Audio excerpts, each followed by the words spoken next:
यहाँ पे उपस्थित सभी हमारे मीडिया के हमारे दोस्तों, आपका बहुत बहुत स्वागत, अभिनंदन। आपको जैसे मालूम है कि अभी ministry of home affairs government of India ने एक टीम को डिप्यूट किया है तरजोड़ी में, जो ये बधाल विलेज है जहाँ पे बहुत ज़्यादा डेथ्स हो रही हैं, वहाँ पे एक टीम को डिप्यूट किया है और ये 11 मेंबर की टीम है। और इस टीम को जो वहाँ पे डिप्यूट किया गया है, बहुत इमरजेंसी कंडीशंस में डिप्यूट किया गया है।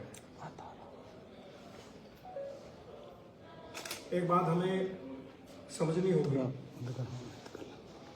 कि जब एक फुल फ्लेज्ड आपके पास यूपी में गवर्नमेंट काम करती है और उसके बाद भी सेंटर को इंटरवीन करना पड़ता है इस तरह की मेडिकल इमरजेंसीज के लिए, तो ये बहुत सीरियस इश्यूज हैं और इतने ज़्यादा सीरियस इश्यूज हैं कि जिनके ऊपर जो है आज हमारा एक संज्ञान लेना बहुत ज़रूरी हो गया। आपको जैसे मालूम है कि दिसंबर 7, 2024 में सबसे पहले एक इंसिडेंट रिपोर्ट हुआ था और उसके बाद आज हम बैठे हैं 20 जनवरी 2025 में और इस दौरान में लगभग 42-43 दिन हो गए और आज तक 17 डेथ्स हो गई, 17 लोगों की आज मौत हो गई आज तक। 42 दिन से एक इशू सीरीज चलता आ रहा है और उसके ऊपर लगातार एक इमरजेंसी सिचुएशन डेवलप हुई है इस एरिया में और उसके बावजूद भी जो हमारी यूपी की जो सरकार है और उसके बाद जो हमारे उसका डिपार्टमेंट है वो इसको कंट्रोल नहीं कर पा रहा।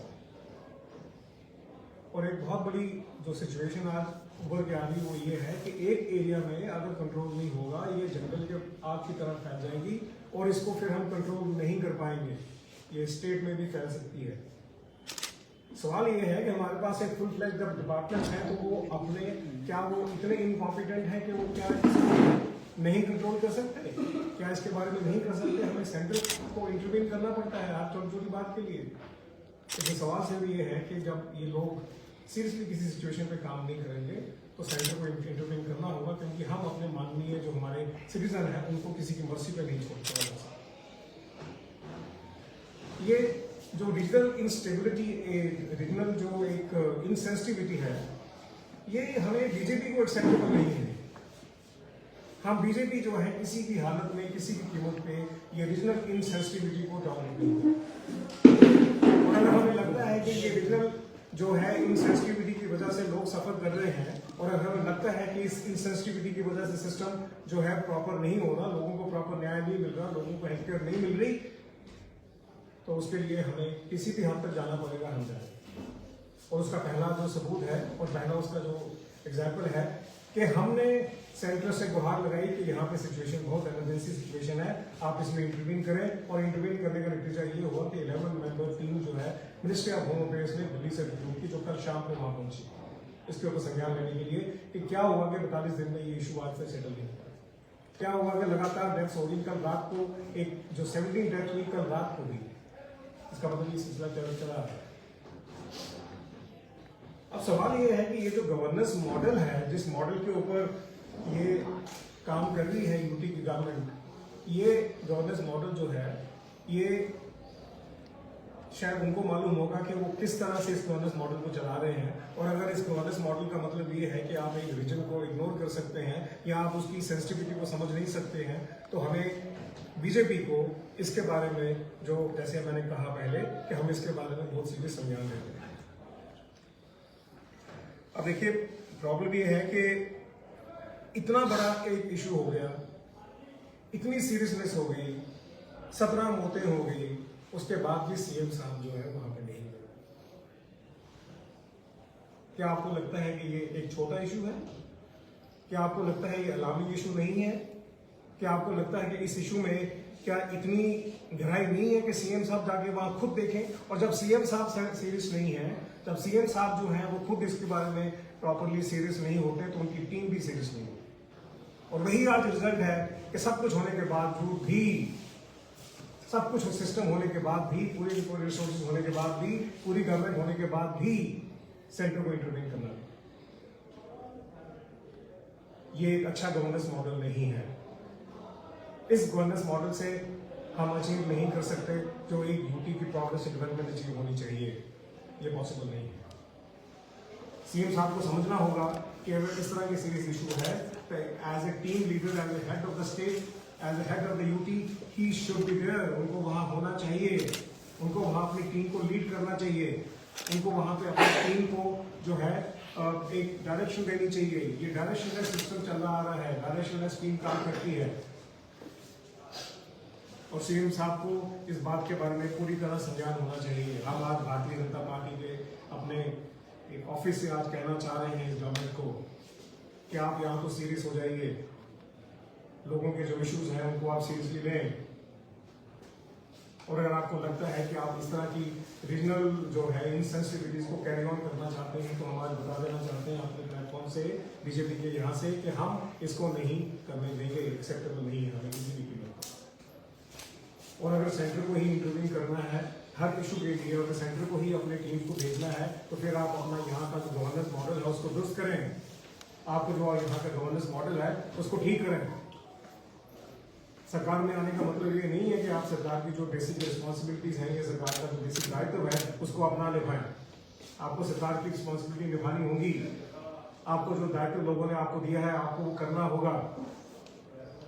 और अगर आपको लगता है कि ये कोई इशू है तो फिर हमको भी, भाजपा को भी इसके ऊपर और सीरियसली संज्ञान लेना होगा आपके लिए।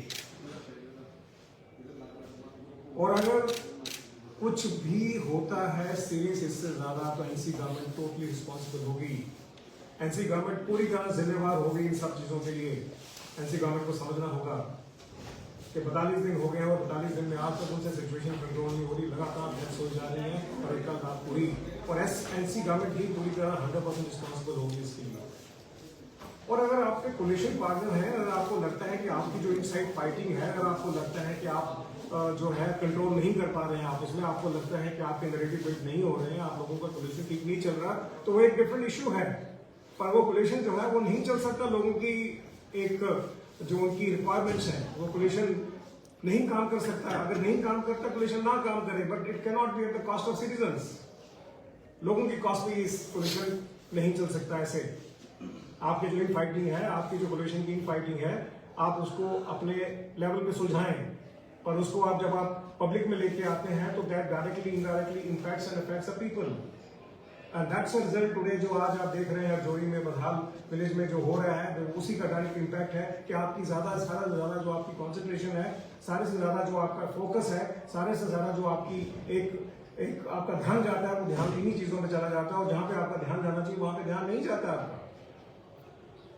और हम इस बात को बहुत सीरियसली ले रहे हैं, हम इस बात को बहुत सीरियसली समझाना चाहते हैं। और हमारा मानना ये है कि एनसी गवर्नमेंट अपनी जो रिस्पॉन्सिबिलिटीज है उसको सीरियसली ले, उसको सीरियसली करे और आगे जो है इसको देखे जितनी जल्दी होता है इन चीजों को कंट्रोल करे। और आप एमएचए की टीम भी आ गई है, उनके साथ पूरा ताउन करके इसको जल्दी से जल्दी सॉल्व करना चाहिए। गुप्ता साहब 47 दिन हो गए, आप भी, आपके जो एमएलए आपके भी हैं, 47 दिन वेट करते रहे। आज टीम आई है तो पहले भी आनी चाहिए थी। और इसके साथ जुड़ता चलो, वो बच्ची पिछले किन्हीं दिनों से हॉस्पिटल में है, उसको कहीं बड़े इंस्टीट्यूट में भी वहाँ शिफ्ट किया ताकि उसको बचाया जा सकता। आज सुबह कल उसकी डेथ होगी, इसका कारण मैंने अपना शुरू ही इसलिए किया कि रीजनल इनसेंसिटिविटी टॉलरेट नहीं की जाएगी। और अगर हमें ये लगा कि पूरा फुल फ्लैज डिपार्टमेंट है, यूटी का फुल फ्लैज कोई आज का मेडिकल डिपार्टमेंट नहीं है, बहुत बड़ा डिपार्टमेंट है। और अगर आज 42, 43, 44 दिनों में भी अगर ये लोग कंट्रोल नहीं कर पा रहे हैं, तभी हमने समझा कि ये से कंट्रोल नहीं हो रहा, तभी हमने गुहार लगाई गवर्नमेंट ऑफ इंडिया में, एमएचए में, कि साहब इमरजेंसी सिचुएशन है, आप कुछ करें। और तभी इस पर टॉप प्रायोरिटी पे इमरजेंसी टीम भेजी। 17 बंदे जो है उनकी डेथ होने के बावजूद आपने भेजा। ये पहले भी हो सकता था, जैसे ही ये आपको लगता था कि यहाँ पे इस तरह की सिचुएशन बनी है, ड्यूटी में इसको हैंडल नहीं किया जा सकता। एलजी भी हैं, ये भी कर सकते थे, ये भी जा सकते थे, लेकिन शायद उनको फुर्सत नहीं है वहां जाने की। नहीं, बात ये नहीं है, बात ये नहीं कि जब एक स्टेट की सरकार बन जाती है, यूटी की सरकार बन जाती है, जिसमें सीएम होते हैं, उनके पीछे कैबिनेट होता है, ये पूरा दायित्व उनका है कि उनको अपनी यूटी को संभालना चाहिए।